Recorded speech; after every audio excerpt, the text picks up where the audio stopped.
Welcome to Spectrum News at 9. My name is Xavier Robert, coming to you live from Uyo, the capital city of Akwa Ibom. Let's take a look at the headlines. President Tinubu returns to Nigeria from London. Federal government introduces proof of ownership fee for vehicles. Plus, Wagner chief Prigozhin starts exile in Belarus after failed mutiny. The details of these stories and more in a moment.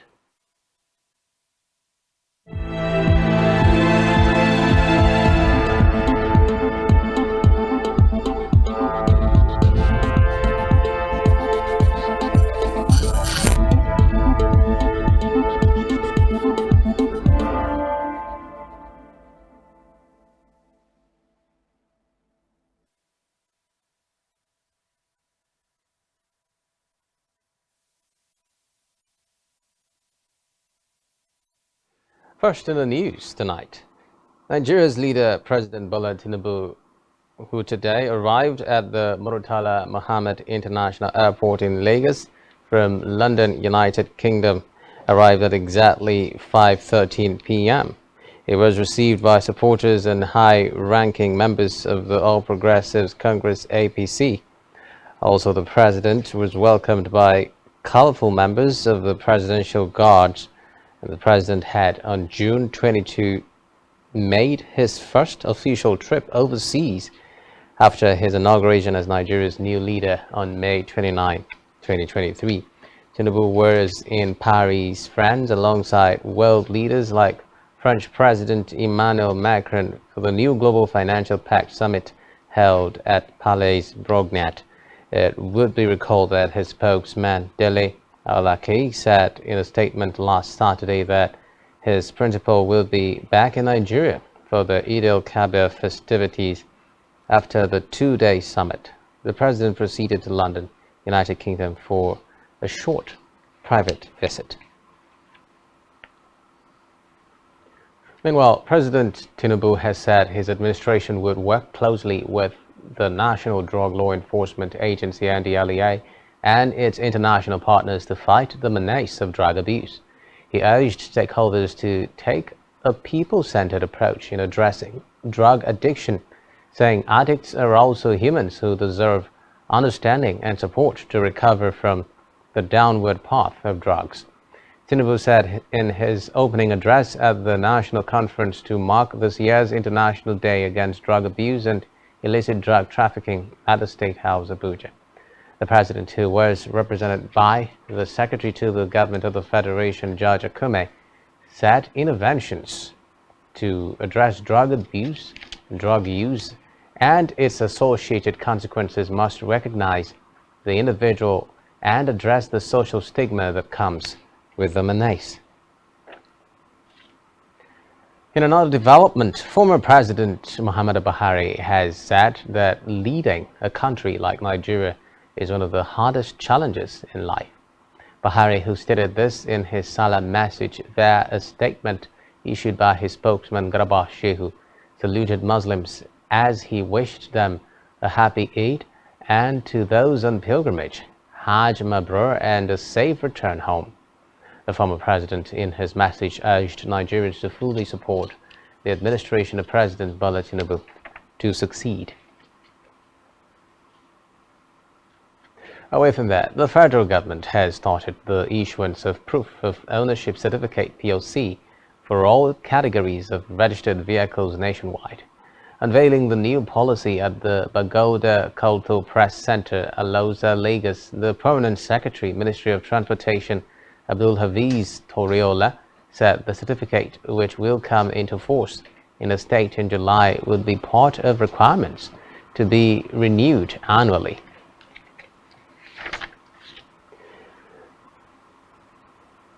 To legislative matters now, where the National Assembly Service Commission (NASC) has appointed Rawlings Emmanuel Agada as acting Deputy Clerk Administration in the National Assembly. The NASC also elevated Victor Oboluwade, Director Senate Management, to the position of Secretary Special Duties until his new appointment. Agada was the Director of Information in the National Assembly. This was contained in a letter of appointment addressed to Agada and signed by the executive chairman of the NASC, Ahmed Kadi Amshi. Meanwhile, Senate President Godswill Akpabio has canvassed for maximum patience, understanding and support for President Bola Ahmed Tinubu in the quest to make life more meaningful under the present administration. Akpabio made the call in his Eid al-Kabir message to Nigerians, especially the Muslim Ummah.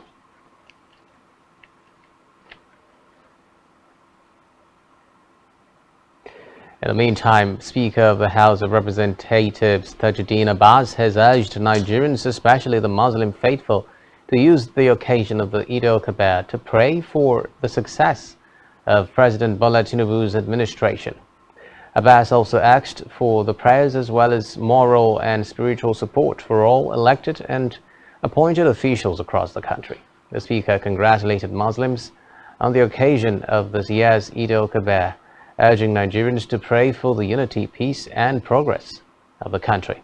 Abbas also urged Nigerians to emulate Prophet Ibrahim's obedience to the Almighty Allah by making sacrifices towards the development and growth of Nigeria. According to him, the prosperity of the country is a joint task, calling on all citizens to remain united in the face of challenges.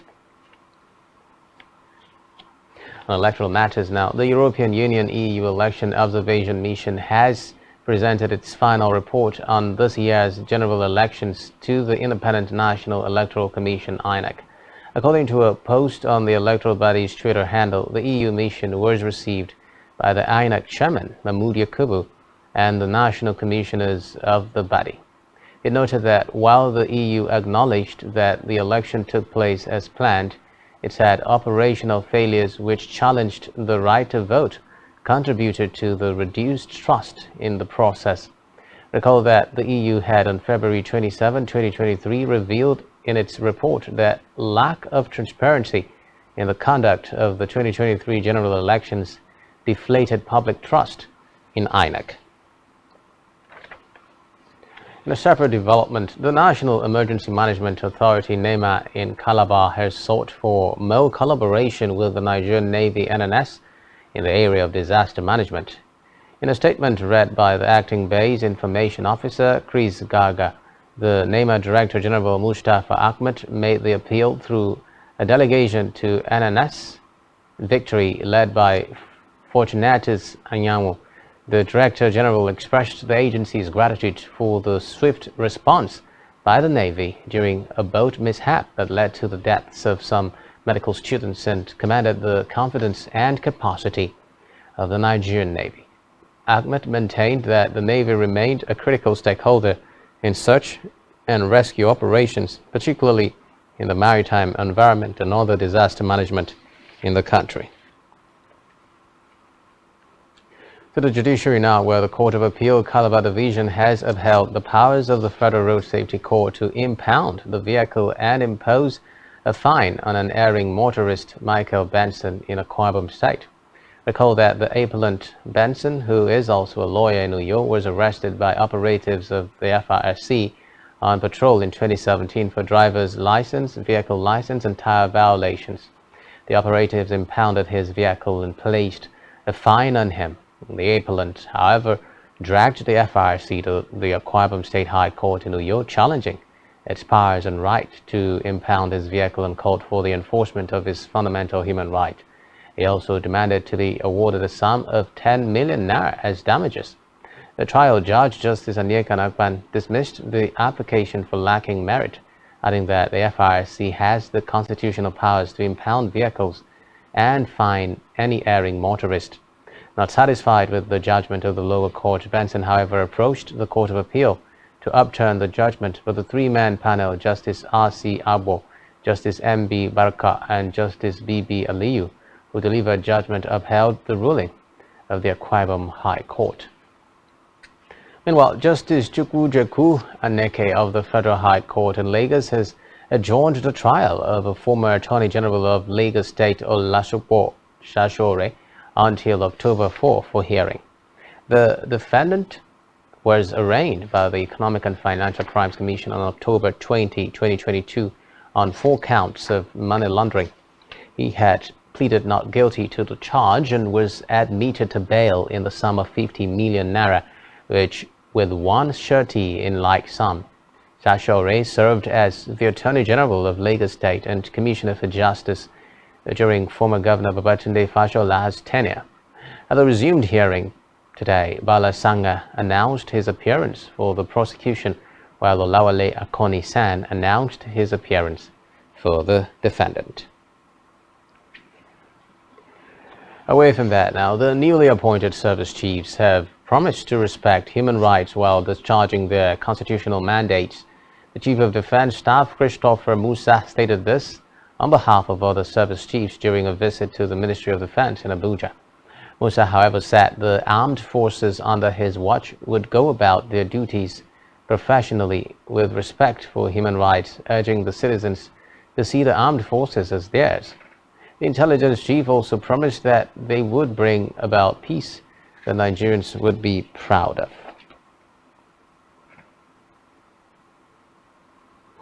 Meanwhile, the Inspector General of Police, Olukayode Egbetokun, has directed Zonal Assistant Inspectors General of Police and Commissioners of Police to deploy personnel and equipment to ensure adequate security throughout the Eid al-Kabir celebration.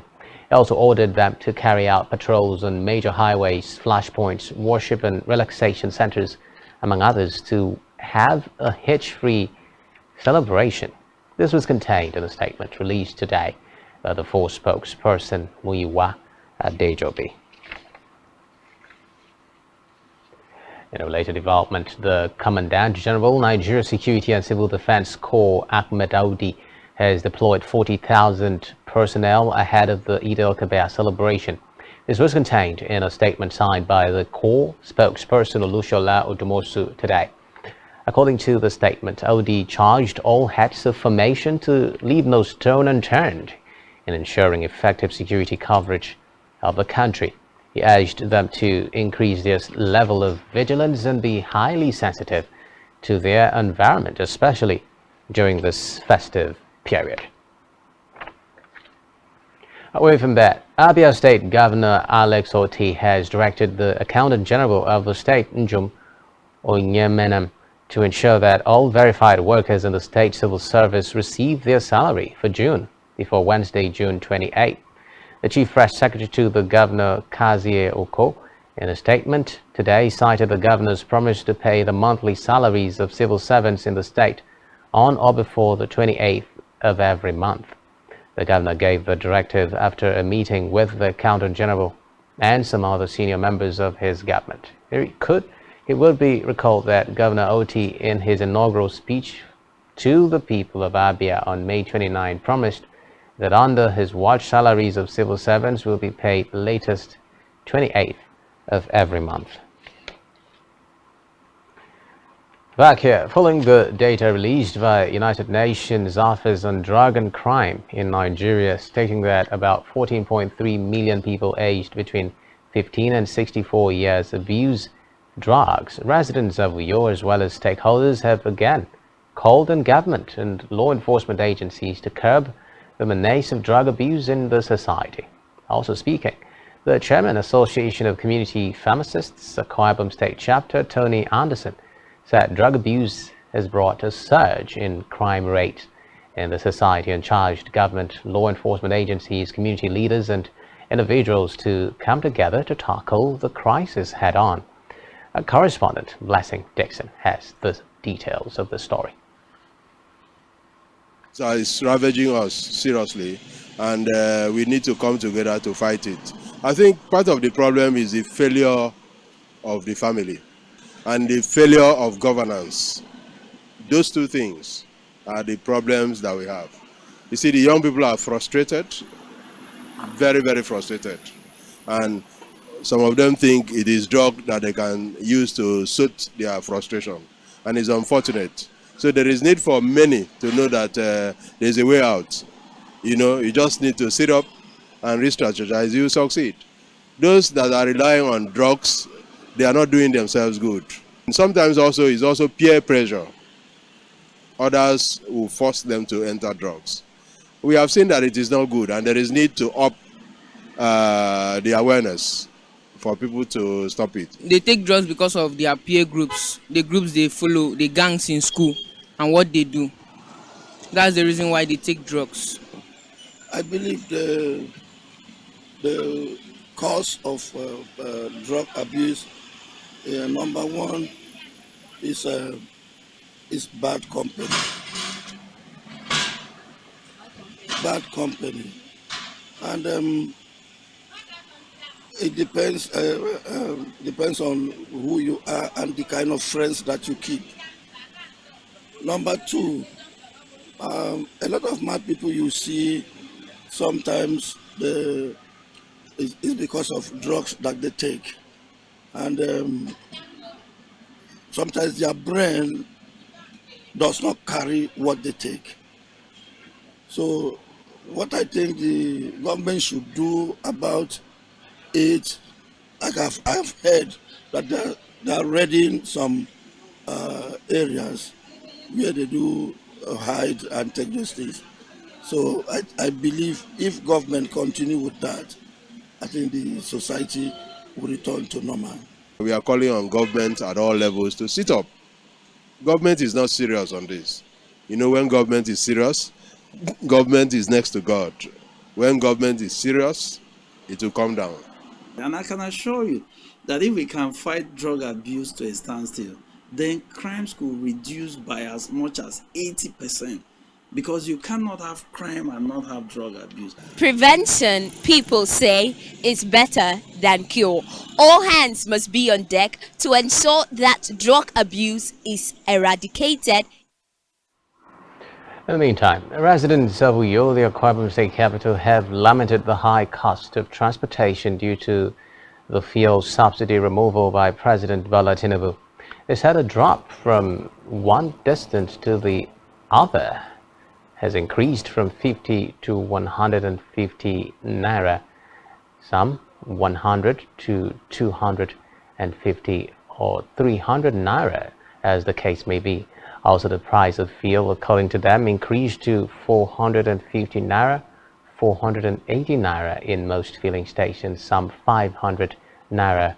While speaking with Spectrum Television, they called on the government to make available more government refineries, adding that the Dangote refinery cannot supply the total petroleum products needed for the entire country. Everything will normalize. The fuel price is really affecting. 550 is affecting. Before I used to buy 1,500 naira fuel, but now I buy up to 5,000, 6,000 sometimes. So there is no gain in transportation anymore. So let the president talk about the issue. Before we buy 220, 210, depends on the station that you went to. If it is government station like NNPC, you buy it 197. Others you buy 220, but this time we are buying 450, 445, like these people are saying now. They are saying 445. Before now, I don't use up to 5,000 naira fuel to go where I go to. But now, I will use 9,000. It will not even take me to that place and come back. It's affecting me seriously, affecting my business, affecting my family. Well, I don't say they should remove the subsidy, because when the subsidy was there, it's people that were eating the money. But let them do something that will favor A and B, not only the rich. The place that you are normally paid 50 naira now is 250 naira. Sometimes it's 300 naira. If you are a businessman that used to sell something of 500 naira, you have to increase to 1,000 naira, which will affect the economy of the nation. We don't have a refinery. There is no refinery in Nigeria. We used to import fuel. The subsidy that they removed, the government is removed. There is no how the government will be able to use the fuel amount you used to bought before. That refinery is not enough. We need more refinery. So I pray for the present government to do something about it, to revolt about our refinery to work again. Still to come in the news.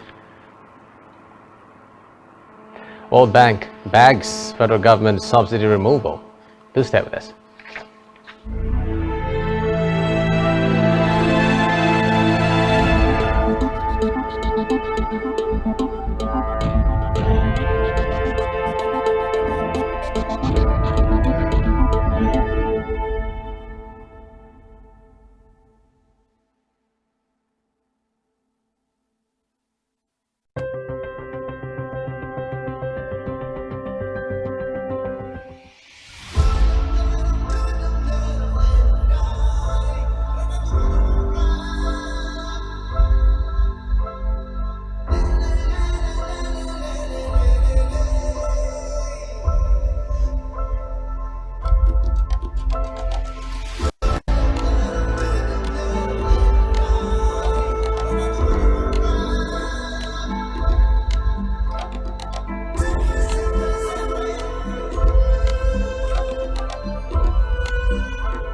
day, we bring you up-to-date information on topical issues affecting the common Nigerian, from issues on politics, hello Nigeria, I remain committed.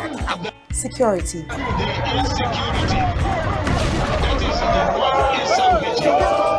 education, health, lifestyle, and so much more. Join Janice Kobum and Uyai Anyeken every weekday from 7 a.m. to 9 a.m. on Rise and Shine Daily, exclusive on Spectrum Television.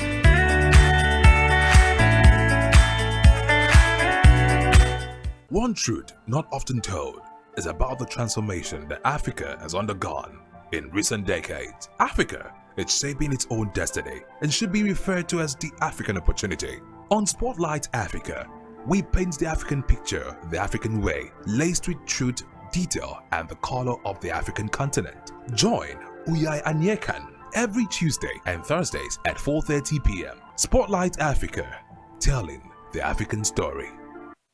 Nigerian police, which is the only one allowed by grossly abused. Our governors have to share police powers with the president as stipulated by the Constitution. We do not have a federal government police force. We have the Nigerian police force, which shall be administered, organized, and supervised by the Nigerian police force. No, my lord, I want to say something. I want to say something here.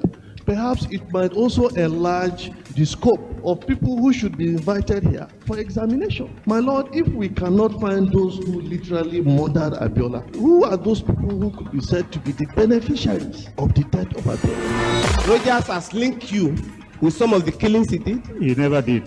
He linked you with the attempted murder of Hebrew. He did not. My lord, the matters council is leading the evidence in our matters. Is this an adversary proceeding? It's not, my lord, but we can't be talking about cases which are in court, Is my lord. this an adversary proceeding? It's not, my lord. These cases are in court, my lord. I'm just reminding you, your lordship. My lord, sorry, my lord, I think I'll be in cross-examination. Legally Speaking, a program that deals with legal issues and questions we face as citizens of this amazing country, Nigeria. Legally Speaking. Join us every Friday from 5 p.m. to 6 p.m. for Legally Speaking.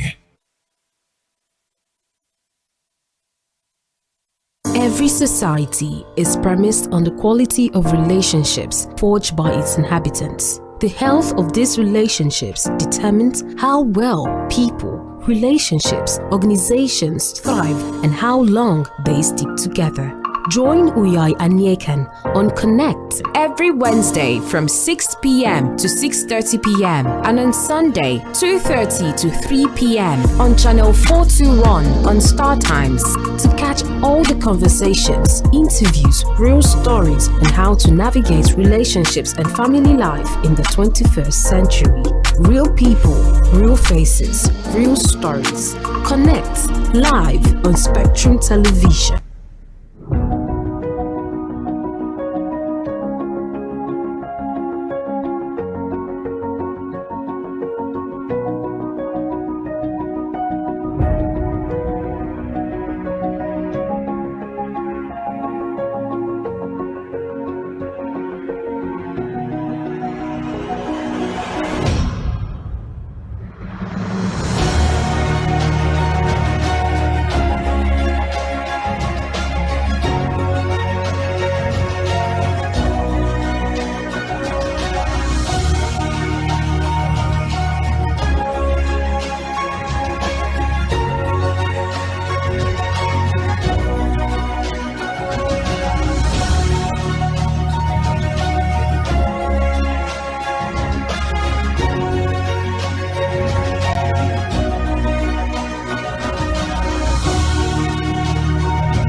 And thanks for staying tuned. We're moving on to Africa, where incumbent Julius Maada Bio has been declared the winner of Sierra Leone's presidential election, but the opposition has disputed the count.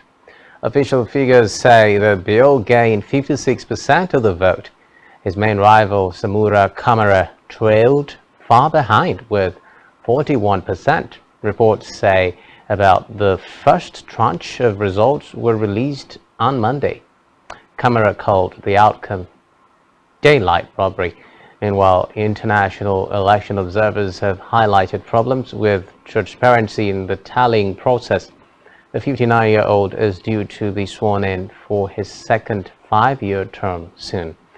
The rivalry between him and Kamara, aged 72, was a repeat of the closely fought 2018 election, which went to a second round. Still in Africa, Gabon is set to hold presidential, legislative and local elections on August 26. The West African country revealed this today, with reports that President Ali Bongo's strong favorite may win against a divided opposition. Bongo has not yet said whether he will stand again, but he is widely expected to run for re-election. Recall that Bongo, aged 64, took over from his father Omar Bongo, who ruled for 41 years in 2009 and was narrowly re-elected in 2016 with just 5,500 more votes than rival Jinping, who claimed the election had been fixed. Bongo suffered a stroke in 2018 and spent months on the sidelines recovering, leaving the opposition to question his fitness to run the nation. Reports say the Bongo family has ruled the country for 55 years already and is branded a dynastic power by the opposition. Meanwhile, the opposition has failed to agree on a single candidate for the presidential election, leaving some 15 candidates to announce their intentions to stand.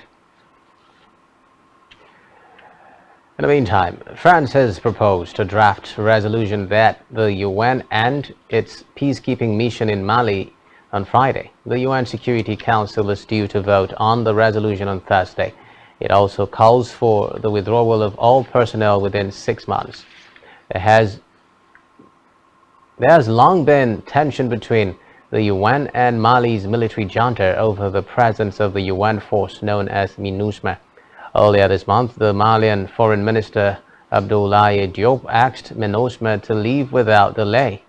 French troops have already left. Meanwhile, analysts fear the security situation could deteriorate, leaving the Russian mercenary group Wagner to combat Islamist militants who control large parts of the country. In the meantime, a group of Ugandans have started a lawsuit in Paris against the French oil giant Total Energies over 2 huge extraction projects in their country. They allege human rights violations and want reparations for the denial of access to their lands. Total Energies is leading a consortium that is drilling hundreds of exploratory wells and building a 1,500 kilometers long oil pipeline that will cross several nature reserves in Uganda. Meanwhile, British police have arrested 27 climate change activists protesting against the Ugandan projects who daubed paint on Total Energies' London headquarters.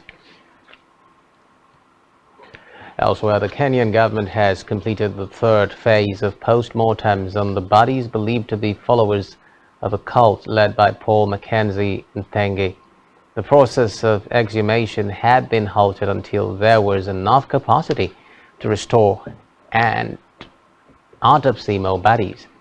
So far, 338 post-mortems have been carried out on the bodies exhumed from the expansive Shakahola forest, which is linked to the cult, 201 of which were of adults. 117 were children, but the ages of 20 others could not be established because they were badly decomposed. 131 were male and 185 were female based on the coroner's report. Meanwhile, 22 were too decayed to ascertain their sex. According to the Kenya Red Cross, at least 600 people are still missing. Kenya's chief government pathologist, Dr. Johansen Odwa, said that the post-mortem of a suspected leader in the cult, Joseph Juma Buyuka, who in the meantime Kenya has launched an online register with records of all convicted sexual offenders, which is expected to enhance justice for victims. Chief Justice Martha Koome said the automation of the database will ensure easy access to information on convicted sex offenders, facilitating expedited justice. She said this will help justice authorities to monitor and supervise sexual offenders after they are released from prison. The public can also, upon request, get access to the database. The Chief Justice said this will enable them to take precautionary measures to protect themselves and their children.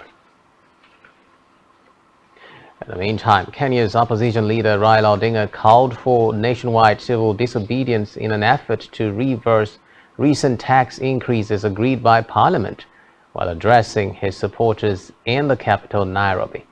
Odinga, who was runner-up in last year's presidential election, also called for a revival of mass protests against President William Ruto's government. This comes a few days after President Ruto signed the controversial tax measures into law after it was passed by MPs last week. The new law raises the value-added tax on fuel products from 8% to 16%. It also introduces a 1.5% housing levy on employees' basic pay, which will be charged to both the employer and the employee. The money is supposed to go to a fund to construct homes for the less well-off. Still in Africa, a unilateral ceasefire declared by the head of Sudan's paramilitary rapid support forces is due to come into effect today for the Muslim holiday of Eid al-Adha, which starts on Wednesday. The pause in the conflict with the Sudanese army was announced in an audio recording broadcast by the leader of the RSF, Mohammed Hamdan Dagalo, better known as Hemedti. He said it would be in force from today and Wednesday. General Hemedti also condemned abuses carried out against civilians, including those perpetrated by his own forces. Meanwhile, the RSF has been accused of being behind violations in Darfur. On the foreign scene now, U.S. President Joe Biden has said it is too early to draw definitive conclusions on the impact of the Wagner mercenary group's aborted march against Moscow and stressed his efforts to maintain Western unity on Ukraine. Biden stressed, however, that he and key Western allies were in close touch and that he had also told Ukrainian President Volodymyr Zelensky that U.S. support will remain strong. He said that no matter what happened in Russia, the United States will continue to support Ukraine's defense and sovereignty and its territorial integrity. Biden said he told Zelensky over the weekend as rebel Wagner troops briefly took over a key southern Russian city and threatened to enter Moscow. Still on the foreign scene, former U.S. President Donald Trump can be heard discussing secret documents he had apparently held on to and acknowledging he had not declassified them in an audio recording aired by a news platform. The 2-minute recording comes from an interview Trump gave at his Bedminster, New Jersey golf club in July 2021 for people working on a memo by his former chief of staff, Mark Meadows.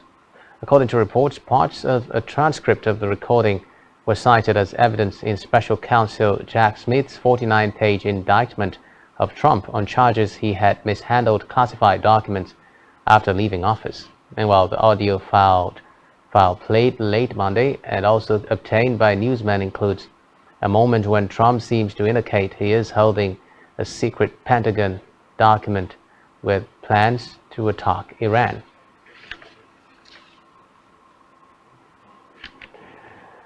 Meanwhile, a dangerous and prolonged heat wave blanketed large parts of the southern United States today, buckling highways and forcing people into air-conditioned shelters as temperatures surged past 115 degrees Fahrenheit and 46 Celsius. According to the National Weather Service, NWS, excessive heat warnings were in place from Arizona in the southwest all the way to Alabama in the southeast, with South and Central Texas and the lower Mississippi Valley worst hit. Meanwhile, climate change is causing increasingly frequent and intense heat waves in major cities across the United States, according to the Environmental Protection Agency, EPA. Now, more reports have it that last week, a 66-year-old postal worker in Dallas fainted while delivering mail as the heat index hovered around 115 Fahrenheit, and he died hours later. In the meantime, Belarusian President Alexander Lukashenko says Russian mercenary leader Yevgeny Prigozhin has arrived in Belarus under a deal that ended a brief mutiny against the Russian military by his fighters. And while the plane linked to Prigozhin and believed to be carrying him into exile landed in Belarus from the southern Russian city of Rostov early today, a flight tracking service had confirmed. Elsewhere, a body was found today in the rubble of a collapsed building in Paris 6 days after it was destroyed by an explosion and a fire. Emergency services had been looking for a missing woman since the blast last Wednesday, but the source, who declined to be named, said the body was too charred to allow immediate identification. Last week, a source close to the search told newsmen that the missing person is a teacher at the Paris American Academy Fashion School on the city's touristy left bank. Reports say she had been teaching at the academy for 20 years and was on the third floor of the building at the time of the blast. Meanwhile, the cause of the blast is still unknown, but several eyewitnesses reported smelling gas in the minutes before the explosion. The head of the academy, Peter Carmen, is among the worst hurt, Le Parisien said, after rushing to cut off the power supply when the smell of gas spread through the building. Still on the foreign scene, French police today killed a teenager who refused to stop for a traffic check outside Paris, prompting expressions of shock and questions over the readiness of security forces to pull the trigger. The 17-year-old was in the Paris suburb of Nanterre early today when police shot him dead after he broke road rules and failed to stop. Emergency services tried to resuscitate him at the scene, but he died shortly afterwards. Meanwhile, a video circulating on social media shows two police officers trying to stop the vehicle and one pointing his weapon at the driver through the window and firing at point blank when he drove off. The car moved a few dozen meters before crashing. The IGPN National Police Inspectorate has opened an investigation into possible intentional killing by a person holding a position of public authority. And now it's time for the latest business and stock market stories. Here is Davina Praise.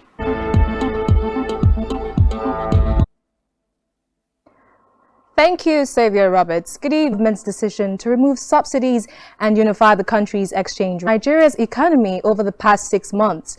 Country Director Dr. Subham Chowdhury emphasized that although the policy would be painful, it is essential for rebuilding the nation's economy.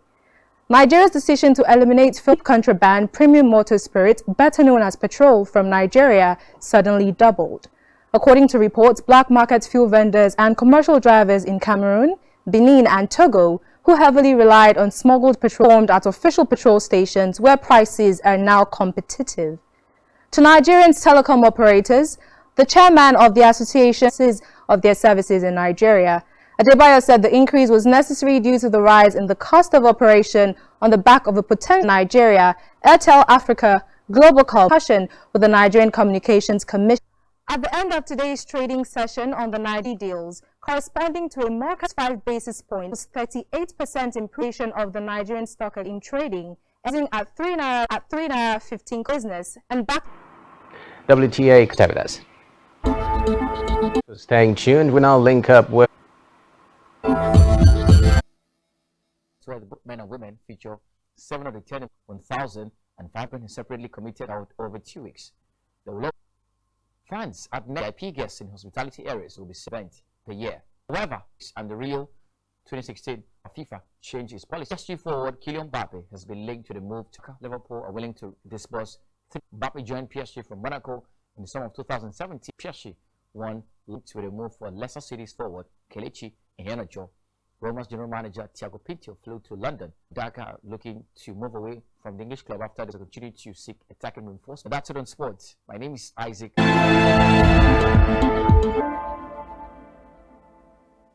Chuku Ijemba, popularly known as Hotsan, he had gone to a church in Lagos to get into the spotlight despite execution. He got Fino on the song and Davido on it. So he had to reach out to Fino for that. Femi Kuti has recounted with pioneer Fela Anikulapo Kuti, he's be strong, being the first son of the family crisis. He, however, said he was thankful for the late Afrobeat legend Fela Anikulapo, but he refused to be bullied. Boy, as Afrobeat is making waves globally, complexities to the hip-hop scene. Cruel Santino, Odumodu Black is set titled Fire Gun, with the YBNL superstar who has continued to find form that has made him one of the... With Fire Gun, Odumodu will be preparing is Simon Oko. All of which you can find, and wishing you a terrific night rest. Bye-bye for now.